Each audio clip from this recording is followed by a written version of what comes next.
Stéphane est toujours dans la compétition des 12 coups de midi.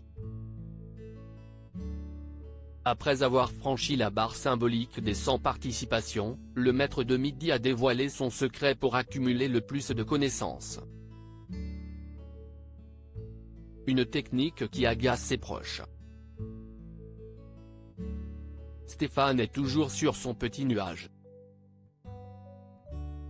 Ce dimanche 27 novembre, le candidat a fêté sa 100e victoire dans les 12 coups de midi.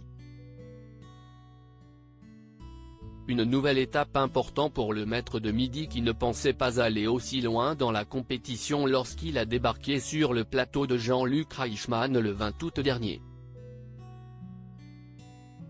C'est une très grande satisfaction personnelle, a-t-il confié à Télé Loisirs. Je n'aurais jamais pu penser que j'allais atteindre un tel niveau. Je m'étonne moi-même des réponses que je peux apporter. Tout le monde me dit que je suis une bête ou un monstre de culture, rire. Je suis à la fois étonné, mais fier et satisfait de mon parcours. J'espère encore aller le plus loin possible. Rien n'arrête donc l'ouvrier originaire de la Haute-Marne, même pas les critiques de nombreux internautes l'accusant d'être favorisé par la production. Pourquoi Stéphane, le maître de midi, agace-t-il sa famille? Si sur Twitter, Stéphane est quotidiennement la cible d'internautes pointant du doigt le faible niveau des questions qui lui sont posées, celui-ci garde la tête haute et rêve de détrôner notamment Bruno, le plus grand joueur de l'histoire des 12 coups de midi avec 252 participations et 1 026 107 € de gains et cadeaux. En attendant, le père de famille de 50 ans continue d'accumuler les victoires dans l'émission de TF1. Alors que ce mardi 29 novembre, le participant a validé sa 102e participation et une cagnotte de 422 347 €, il a dévoilé son petit secret pour être au top dans le jeu en matière de culture générale.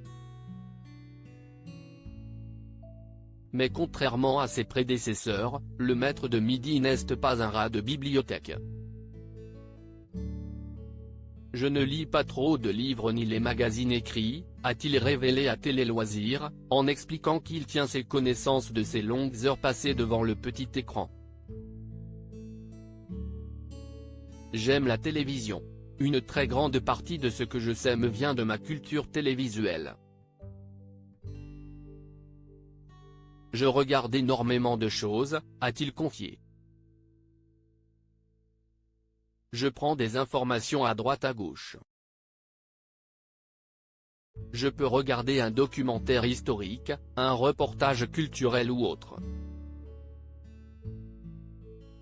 Une technique bien à lui qui fonctionne comme peuvent le constater les téléspectateurs des 12 coups de midi. Seulement voilà, à force de regarder des heures la télé, il agace sérieusement ses proches. Ma famille me demande si je n'en ai pas marre d'être constamment scotché devant la télévision, a-t-il avoué. En découvrant les nombreux cadeaux qu'il a remportés, son entourage ne doit désormais plus se plaindre.